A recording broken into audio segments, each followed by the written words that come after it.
Cyrus Tosun, welcome to Aisha's Lens. I have been looking forward to this conversation in a very personal way because when I think about leadership and transition, I don't only think about external change, meaning new roles, new structures, or new responsibilities. I think about what happens inside us when the ground begins to shift. And I think you and I both know that transition has a way of asking leaders deeper questions like, who am I without the old certainty? What part of me is being challenged? What part of me is being invited to evolve? And perhaps most importantly, how do I stay connected to what is still true in me while everything around me is changing? And given your own leadership journey, your coaching lens, and the way you hold depth with both clarity and humanity, I truly could not imagine a better person to explore this conversation with.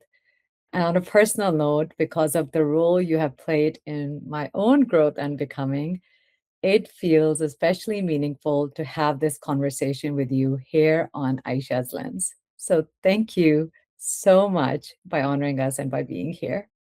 Wow, thank you for having me, Aisha. Such a joy and honor to be with you. And yeah, it warms my heart. And I'm enamored by conversations you've already had. So yeah, I'm really happy to be with you in this one. Thank you. So when I think we often talk about transition as something external, the role changes, the reporting line changes, the expectations changes, but so much of the real disruption happens internally. So Cyrus, when a leader moves through a significant transition, what do you think gets challenged first at the level of identity? Yeah, so a lot can happen. And some of it is dependent on the nature of the change, whether it's like a promotion, a voluntary change, reorganization, something happens. And I think one common thread that can happen is the kind of the basic survival instinct can actually show up first. Okay, so what's going to happen now? A sense of how I'm going to fit, how I'm going to be, will I be appreciated, respected? So I think some of those like basic initial survival instincts are the norm. The challenge is if we stay there, right? And to understand that it's a natural evolution of a transition, but then really to then to be in deeper touch, like you said, with what's happening internally Yeah. and what stories are happening, what assumptions do I have, and what can I bring as a leader to make this a more appropriate Yeah. kind of response rather than the initial instinct of whatever happens. Mm, I love that. And that really resonates because it reminds me that transition doesn't just ask us to adapt our behavior, it asks us to understand what part of our identity has been touched. And I think that is why leadership transition can feel so disorienting sometimes. Like from the outside, it may look like a role change or a structural shift, to your point, but internally, something much more personal is being asked of us quite often. Right. So if it's a significant transition, in particular, right? So the question of identity can be a big one, right? So it can be as big as like, who do I take myself to be? What does this mean for my present and my future? So beyond like those survival instincts comes a more um, like who do I take myself to be? Yeah. And with every story, there's possibility and there's limitation, Yeah. right? There you go. Uh, to recognize that I live in a story actually requires a good deal of self-awareness, Mm. right? So, am I even aware of what's happening in this role shift at a deeper layer? Not just like, oh, all right, how do I figure it out? Let me just get started now. What's my 90-day plan, right? which is natural. We need that practical approach. We need a 90-day plan, right? Yeah. But if that's all it is, then we're not honoring, well, what's really happening on the inside. And from a leadership development standpoint, that matters just as much to be able to scale. Yeah. Mhm. Hmm. One of the tensions I've been sitting with is how leaders can evolve with a new season without feeling like they have to lose the essence of who they are. So, from your perspective, Cyrus, how do leaders adapt to change without feeling like they're abandoning themselves? Yeah, that's another big question. Part of it is like, do I even know what my core values are as a leader? Well, many leaders do, right? You can ask them, and they'll say a few things about what matters. And then to your point, well, okay, what's getting preserved? What can I keep, in the new expectation, the new role, the new paradigm? What doesn't serve me is another one. Now, the thing about core values is even without transitions, core values change all the time. The Yeah, core values in our 20s may not look like what it is in midlife, for example, right? We emphasize certain things more than others. But then the role change also brings that, to light, just like you're pointing out here. I love Not that. just what serves me, but like what serves this new organization, new team members. So there's a lot of facets to that question. What do I need to let go of? You see, Hmm. what gets in the way? What served me in the previous role that may not serve me? That, you know, beckons a lot of open inquiry as well. Yeah. Yeah. And that feels so important because there's a difference between growth and self abandonment. And sometimes I feel like when you're in transition, that line can get blurry. Have you experienced that in your own leadership journey or with leaders you have been working with? Between growth and Self abandonment? mm, yeah, and even the term growth has an implication, you see. That, I'm moving beyond something, some expectation I have of myself or others have of me, right? Yeah. And so I'm pointing to, like, as when I coach people, and occasionally that word comes up, either development or growth, it implies I'm stuck somewhere. Hmm. Right? I have something that's holding me back. Like, it might even imply unknowingly, like I'm kind of like stuck in my childhood or some, former version of myself. You see, the deeper the layers, then we begin to start to inquire to say, okay, well, what is that? Yeah. What is the narrative, the story? And it might be that, for example, I'll share a little bit of my own journey. A lot of the cultural influences in my personality allowed me to be naturally kind, considerate, open, calm, patient. Not all the time, but I was pretty good at these things, you see. It wasn't such a natural gift or strength of me to be more direct, cut through with courage and strength, and name certain truths, for example, that required a lot more inner strength. And I realized, through life itself and then through my leadership experiences, sometimes the most compassionate thing I can do is to be as truthful as possible, courageously truthful as possible.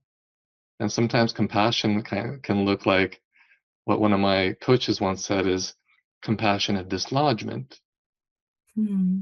where we see something in someone that they may not be aware of that's really keeping them stuck.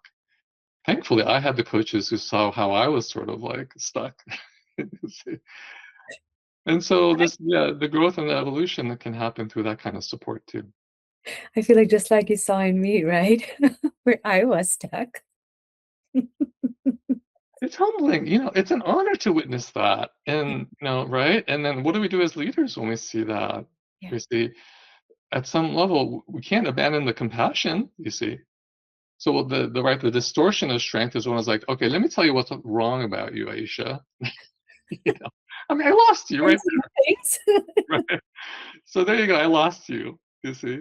So there's a way into this, right? There's a way into this that includes the kindness and the compassion, and then includes other leadership qualities like courage and strength, right? And hopefully something good comes from that. I love that. I really love that. Thank you. I think many leaders are steadier when they realize when structure is intact. And Mm. then when structure shifts, something much deeper can get activated. So, what tends to get activated in leaders when the structures, roles, or systems they once relied on begins to shift? Yeah, it really depends on the leader and their personality. There are some who welcome change like that, who are like so maybe bored in what they're doing and can't wait to move on to the next role. For many of us, it's not the case, right? It's sort of like, okay, the rug just got swept under, perhaps. It might have that kind of initial reaction, you see. Um, and again, some basic questions might surface around, am I okay? Mm, What's going to happen to me? yeah, And when we're at work, some things might even feel existential. Will I have the same income? Do I have what kind of job security do I have in this new role? Who's my manager going to be? There's a lot of practical things that come up, of course, and underneath that are some deeper emotions. yeah, The reactions that might surface. So I think that it's important to honor those, not to pretend that they're not there. yeah. Like to understand the lived reality that we might need some support in that journey also. That, oh wow. And so we might turn to a confidant, someone else to like just name our emotions, for example. I love that. That's so true because and so helpful the way you're framing it because it makes the reaction less about weakness and more about even the nervous system. Mhm. Identity and the loss of familiar anchors, to your point, who's going to be my manager. They may sound practical, but to somebody that those are very essential anchors for their own growth. And that distinction matters because if we misread our reaction as failure, we can become even harder on ourselves. I know I've been there. And I noticed that as I understood that something deeper has been activated, we can begin to respond with more compassion and clarity, to your point. Yeah, yeah. So I think there's some humility in that. Like, okay, right now I'm reacting. Do I know that I may or may not know it, but I'm reacting.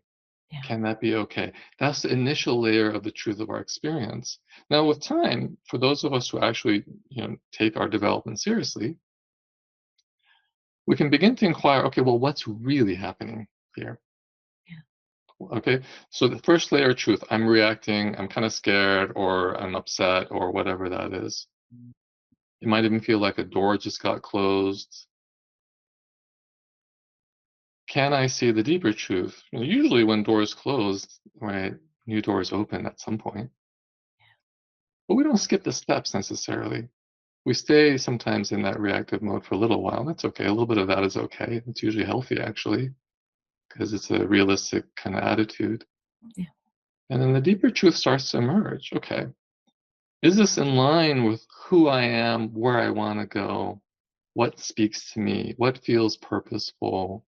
What feels meaningful? These are deeper, meaningful questions, you see. And for those of us who do make time to pause and reflect, they're likely to come up, right?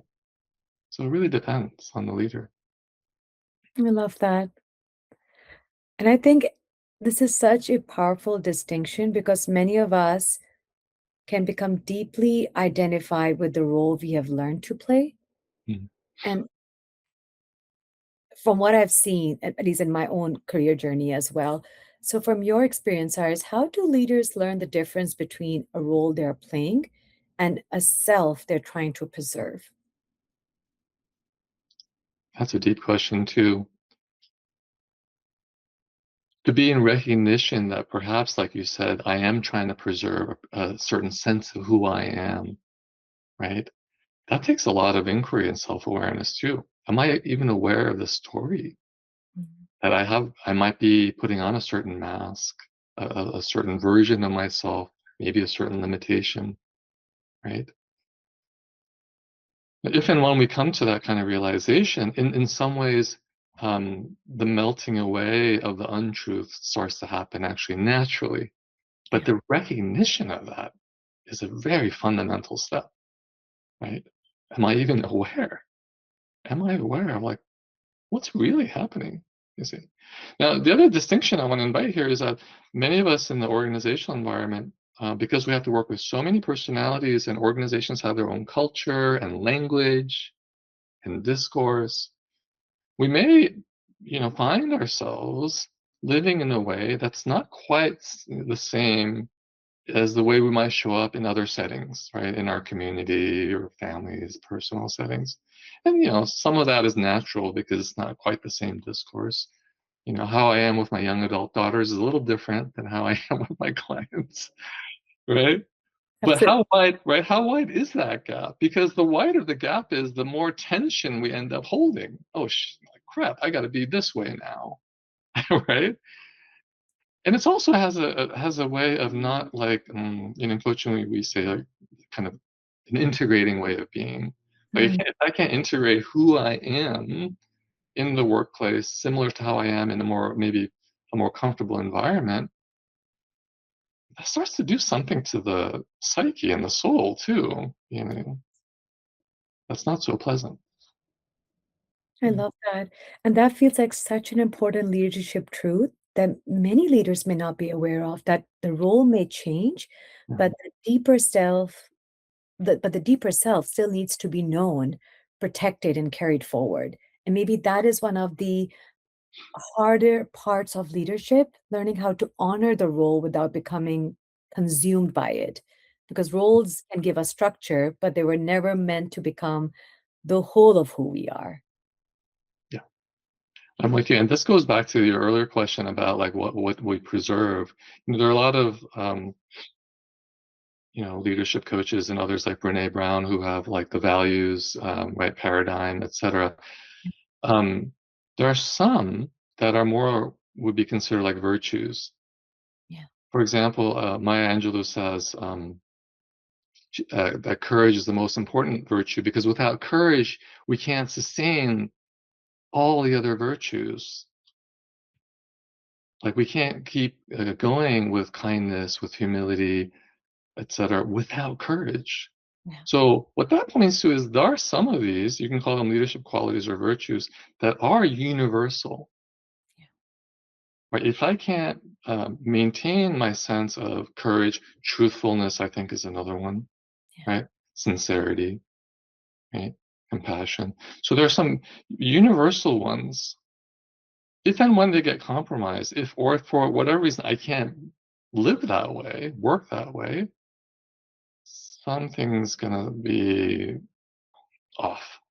Something's going to feel off, right? And then, without really kind of blaming others for it, we can be in this inquiry of, okay, I'm noticing that, and I'm noticing I can't have this conversation for whatever reason with my team or my manager or business partners, right? What's mine in this?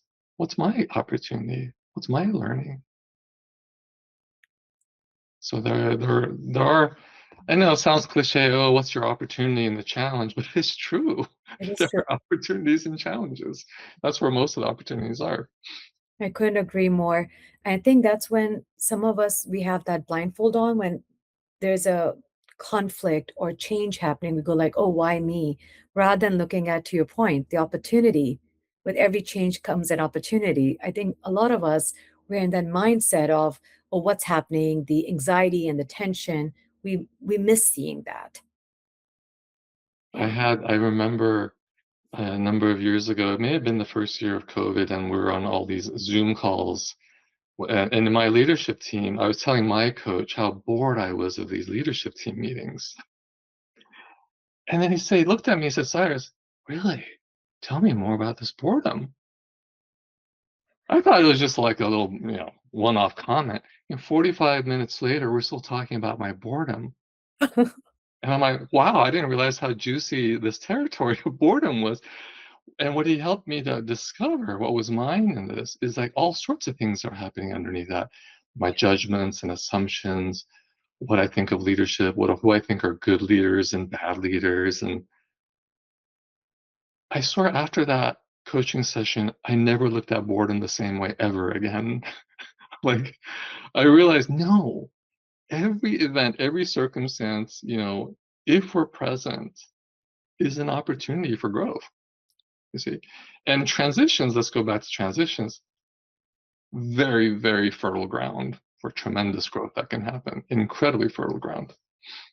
I love that. Love that example.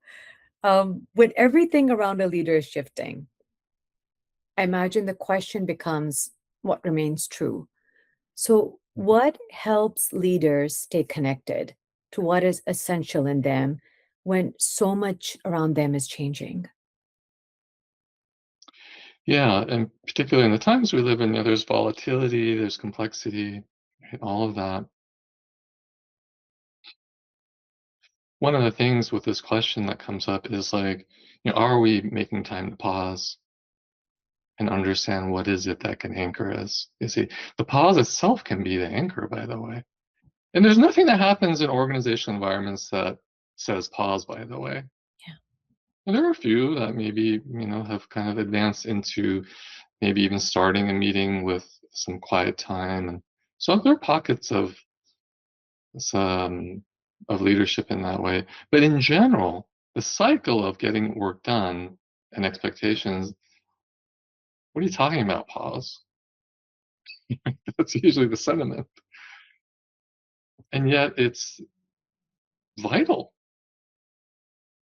whether it's in the middle of a day or whether it's in the morning, afternoon, evening, whenever that is, to begin to have, it might feel like a place of refuge, a place to kind of recharge, because the pace that we work at also can make that more difficult, right? With all the change that is happening. So I think that's a good place to start. It really is in the pause. And then to check again with what's happening for me here? What's happening on a daily basis or at least in the present moment so I can be with the deeper truth, the deeper reality of what's happening. Again, the initial layers are usually all we have time to is like, okay, am I angry? Am I upset? Was this boring? Am I, hungry? That's fine. It's, we need that. It doesn't, it's not sufficient enough typically to become a leader that's kind of awakened to some deeper aspects of who they are, Mhm. where others might also be looking up to, right? And saying, okay, what's this person grounded in? What Mhm. keeps them going? What keeps them anchored, you see? So, I love that. And I feel when you mention about pausing, in a way, it brings back the conversation to the anchors you spoke about earlier, right? Not titles or structures, mm, but that pausing can also help us bring back the values, the relationships, and the deeper qualities that remain. And there's something really grounding in that when by pausing the external markers that are moving, and that mm, pausing can help the most stabilizing question, which is what is changing, which is what is not what is changing, but what is still true, if that makes mm. sense. Yeah, yeah. You brought to light, I remember when I first moved into a direct people management role after being years, the first half of my career was mostly project leadership. There's some people like leadership in that too, of course, but it was not mostly project leadership. But I also remember very distinctly the reason why I wanted to move into people leadership, because it was far more for others' growth than my own individual success. Yeah. And also, I remember having the conversations in the group setting as well as in my one-on-ones. I don't because some of these people were ones that during that transition we were in the same group. I was their project manager and they were in a different role, and all of a sudden I'm their manager. So Mhm. my one-on-one conversation felt like or sounded like, I don't want to pretend this is the same relationship because it's not. Yeah. And having said that, here's what I'm going to preserve. I will be honest with you. I care about you and your growth. And I know at some point I have to write your performance review, and I might need to give you feedback from, right, business partners and peers, etc.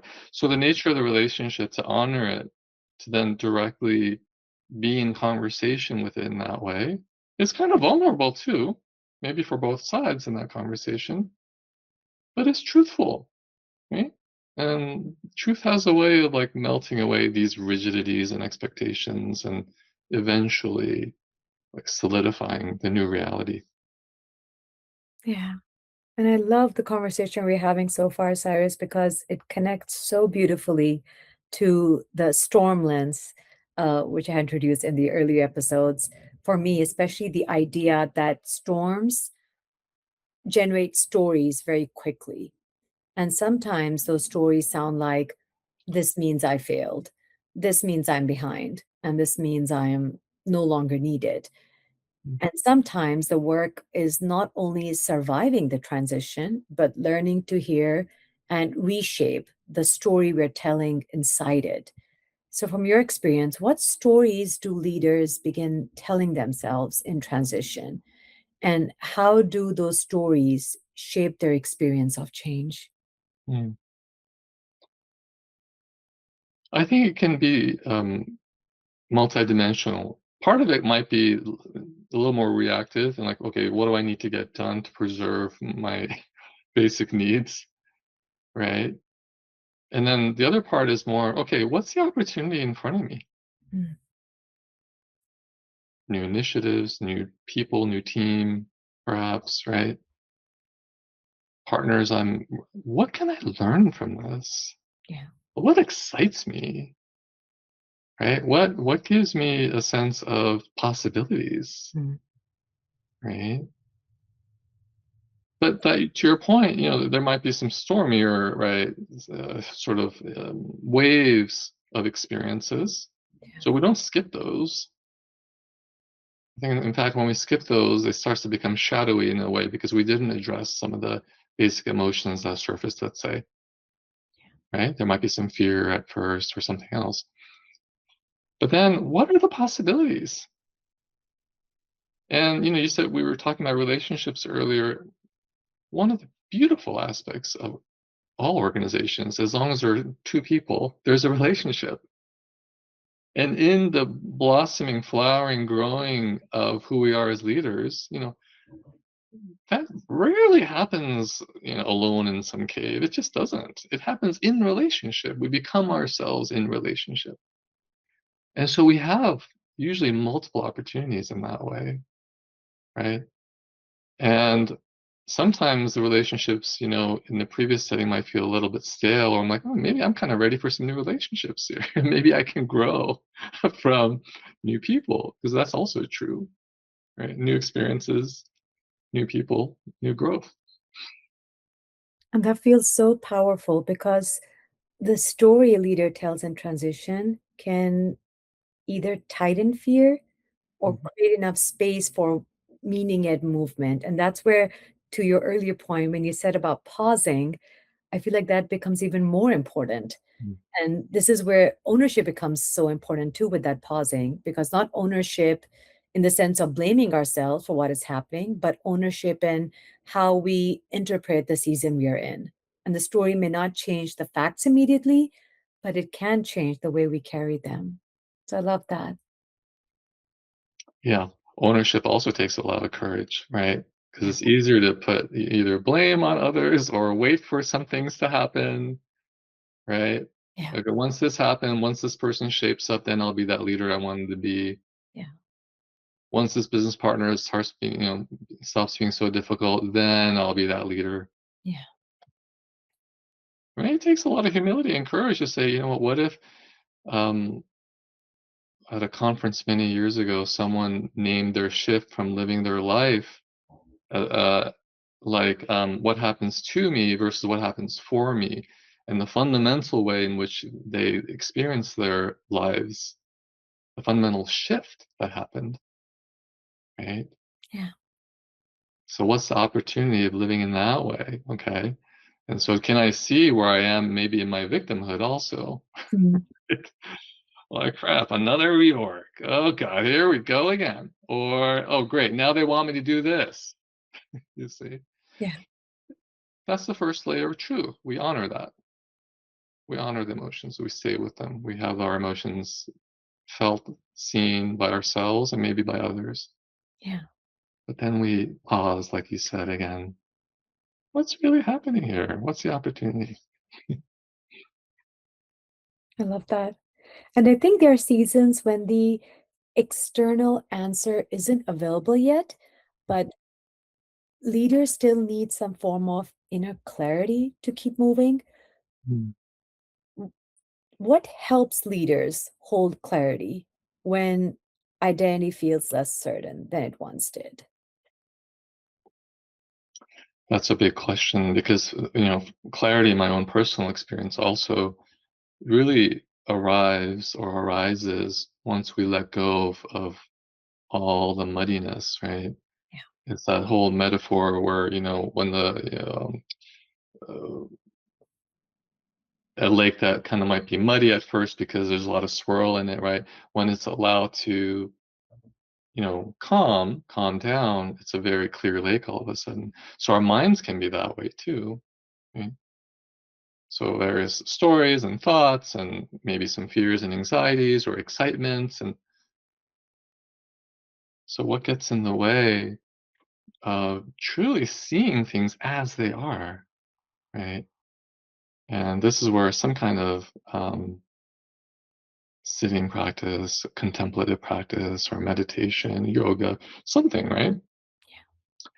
That can get us away from the constant churn that might be in our minds so we can be with a little more clarity. Because clarity, is vital in leadership, right? People look to us to help establish that. So if we can't find that in our own lives, if we can't allow the mind to settle, for example, and to let go of what doesn't serve us, so that that kind of precision is there, then we can't offer clarity to others. So, That really lands because clarity may not always mean knowing the next role or destination. Sometimes it means knowing how to stay grounded while the next thing is still forming, right? And I think that is such a generous way to think about clarity. It gives people permission not to have the whole future figured out. It can mean still staying connected to their values, their integrity, and their next honest step. yeah, that's beautifully said because part of clarity is also knowing that what we don't know. Yeah. Oh, this is really clear. I don't know what's happening at all. Right? Can we admit that? Yes. Right? Can we admit that? I uh, ran into this excerpt from Rumi who said, before speaking, ask yourself three things. Is it truthful? Um, is it necessary? And is it kind? Usually I'm pretty good with the truthful and the kind part. But my kids will tell you like not always necessary to say something, you know.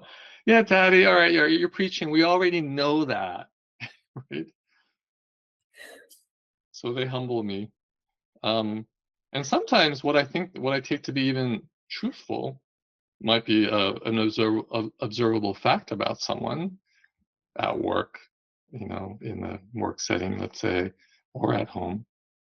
But it may not be the truth of their experience. So now I have to be humbled enough to know that, wait a minute, you know, that sounds a little kind of righteous, what I took to be even truthful, right?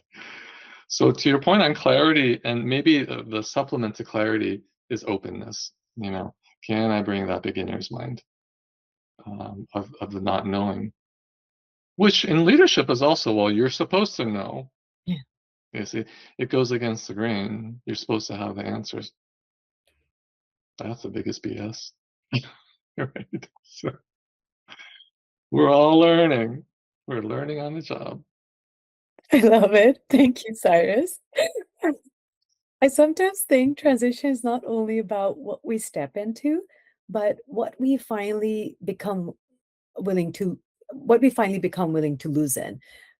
So, from your own experience, what do leaders most need to loosen or outgrow in order to move through transition well? Yeah. Yeah, that really does depend on the leader and what they've over relied on, right? What they perhaps have a blind spot to, right? Are they working with someone, either their manager or someone, coach, someone that can point to things that are overutilized, underutilized. So it really does depend on the leader. Mm, Um, and we can do our own work. We can start building the self-awareness. We can journal. We can take more seriously, sort of like, and own our natural gifts, because everyone has some very unique gifts as well. But the question around, like, what needs to let go, what needs to drop, as far as I can tell, like, there are 8 billion people and there are 8 billion constellations. And like no paths probably look totally alike. There's like some similarities, I think, like given like certain personality profiles or some other things, right? Other backgrounds that might be similar for some people, but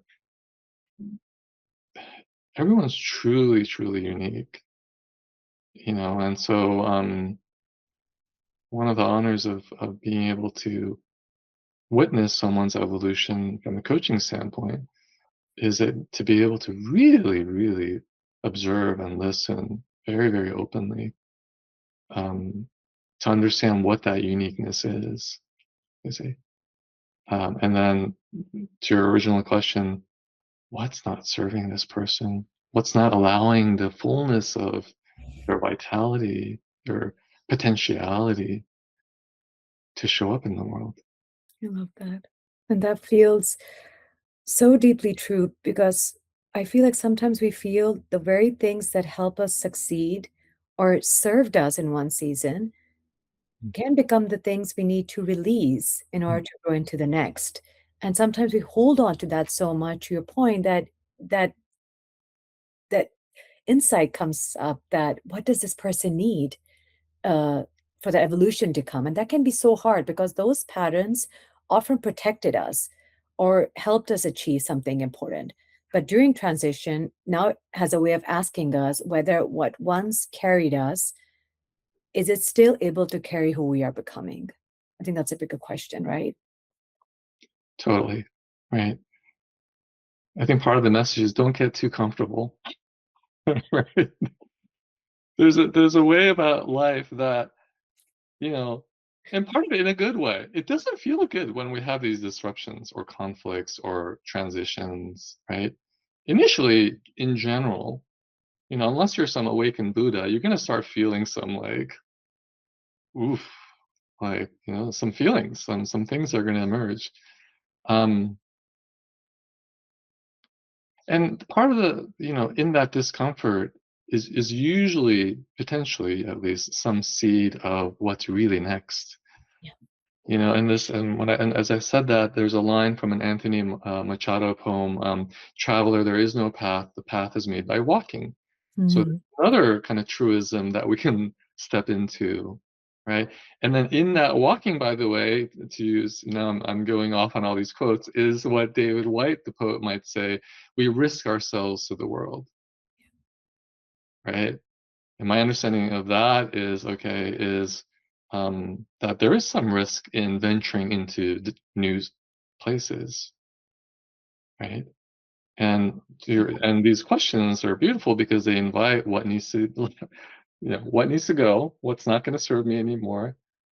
Where do I start dipping my toes in that also, may feel vulnerable or awkward? And also, what do I give myself the time and patience and grace to allow to grow over time? I love that. And one of the things, as I'm listening to you, Cyrus, that I explored in episode one is that storms are not only intellectual, they can feel physical in our sleep, our energy, our urgency to fix things, even in the way we carry ourselves.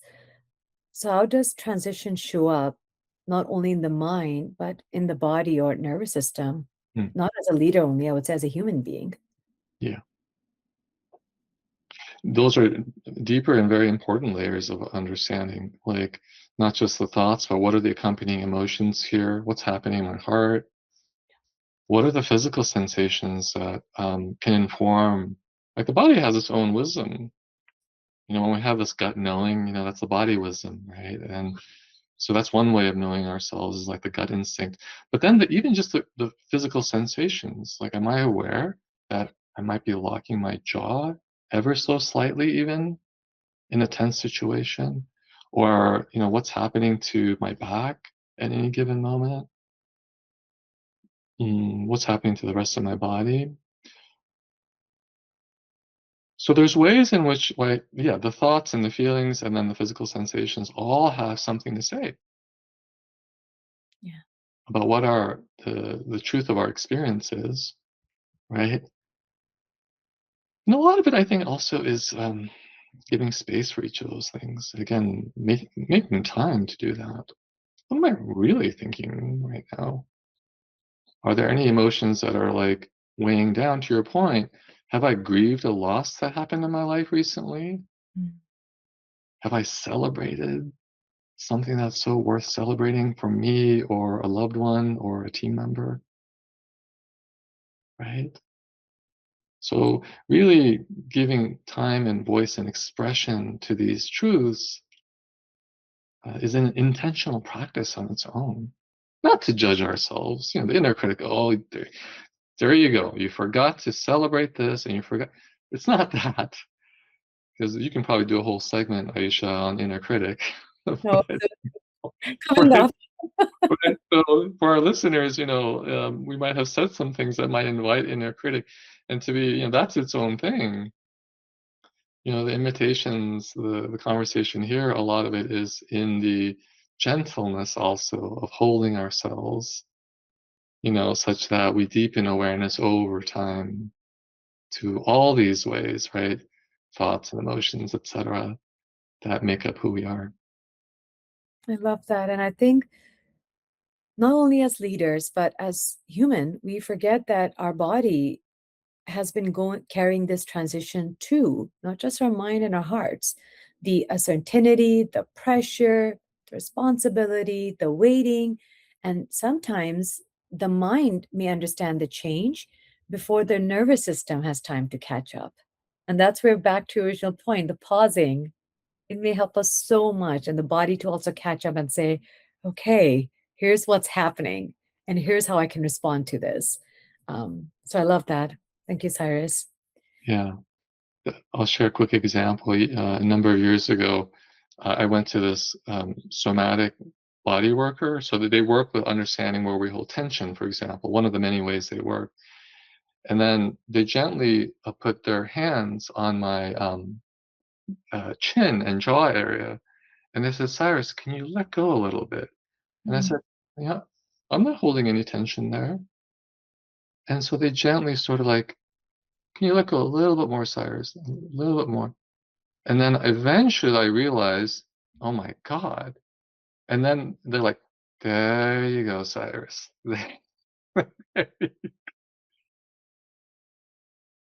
Here's thinking, oh, I'm self aware. I know where I hold my attention. It wasn't like I was locked down, my teeth weren't grinding, but that's precisely where I'm holding it. And even in subtle ways, you see, we can be humble about recognizing, to your point, Aisha, like what do we truly hold in our bodies? Yeah. Right? And that was a transformational session for me because it got me a deeper way of understanding. Oh, wow. Oh, wait, I am holding some stuff there. You see.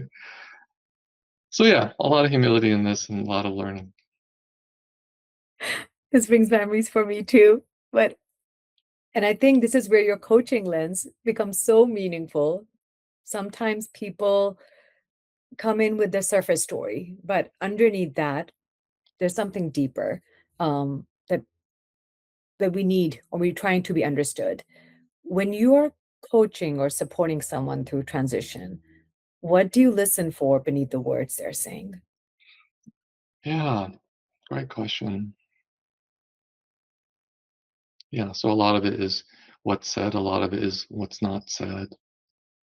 Um, how the coaching client is breathing between sentences, what shape they're taking on. Sort of shape is another kind of a fancier word for like maybe posture. Like, you know, I'm exaggerating for effect. Are they sort of downcast?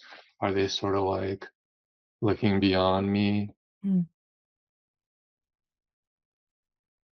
And 80 or 90% of communication is nonverbal, as it said. So, to your point, this is vital um, to attune to the client in ways that they may not be aware of themselves.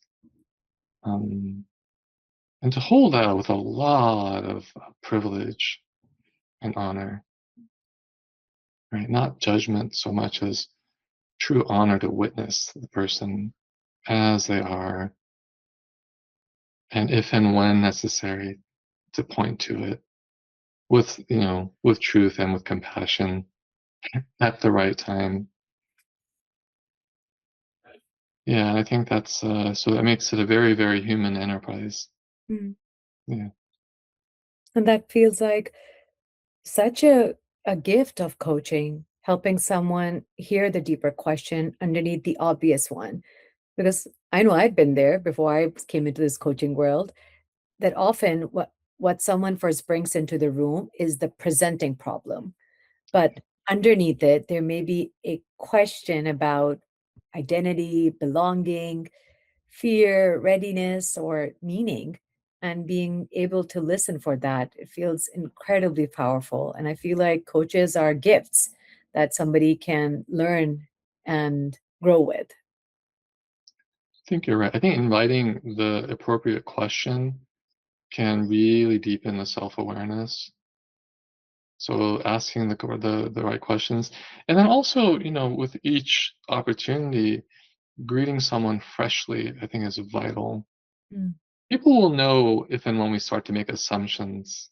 mm, And if I'm meeting with someone every week or every couple of weeks, a whole lot of life happens in that time. So for me to assume anything, I've learned with practice will impact the relationship, mm, you see. So to greet someone freshly means that we may have talked about something that was around the importance of courage or inner strength, but that may not be what serves them in our next time together. What might serve them is something vastly different. We maintain maybe some focus at the appropriate time, but I'm greeting them with what's here now, you see. And mm. that also acknowledges the deeper truth of how dynamic life is, how ever changing it is. I love that.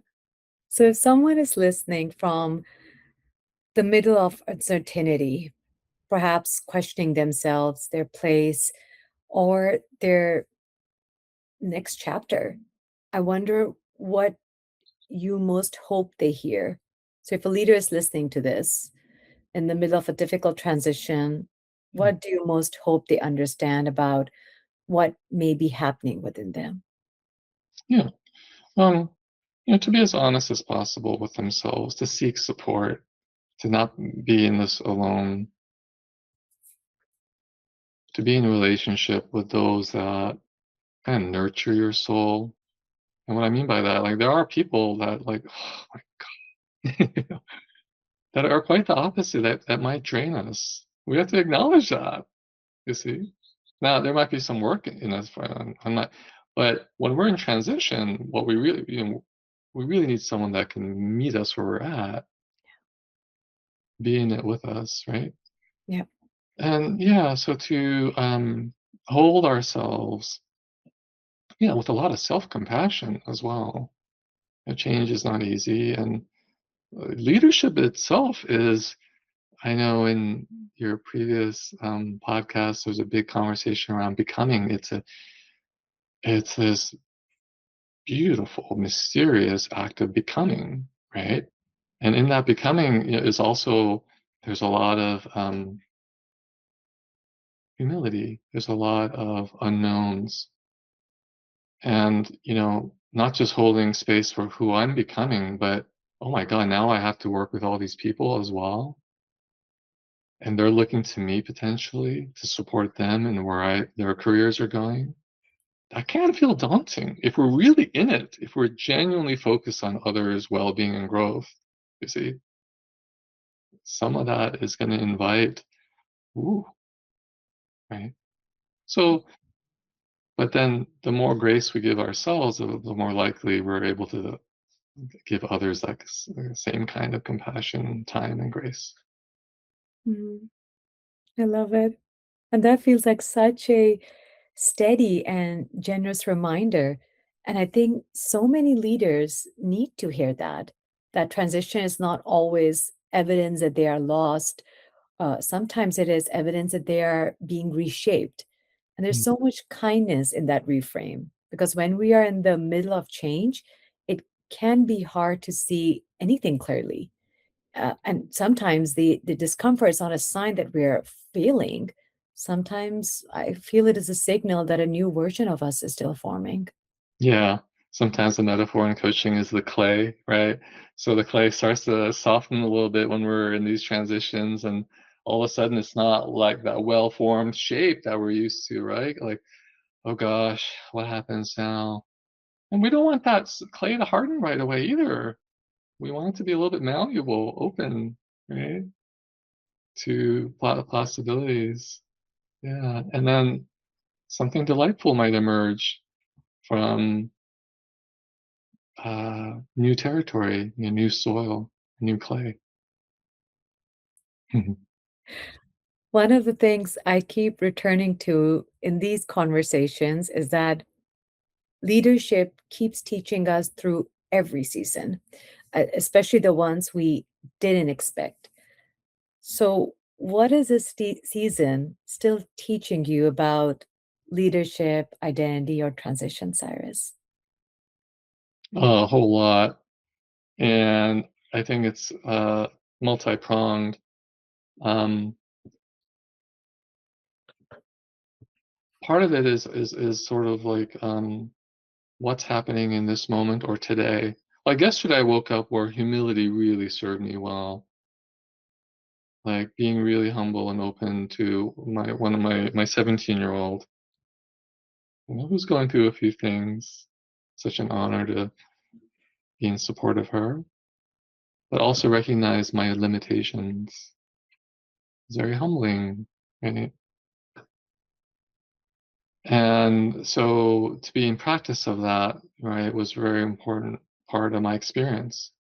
By the evening, there's something that really required more inner strength for me. I needed to say something that I didn't appreciate. Not with her. It's a different circumstance. But that is also a possibility. Again, to not take ourselves to be like, what tool in the toolbox is going to serve me in this moment, right? And to recognize that there's always something that helps us grow.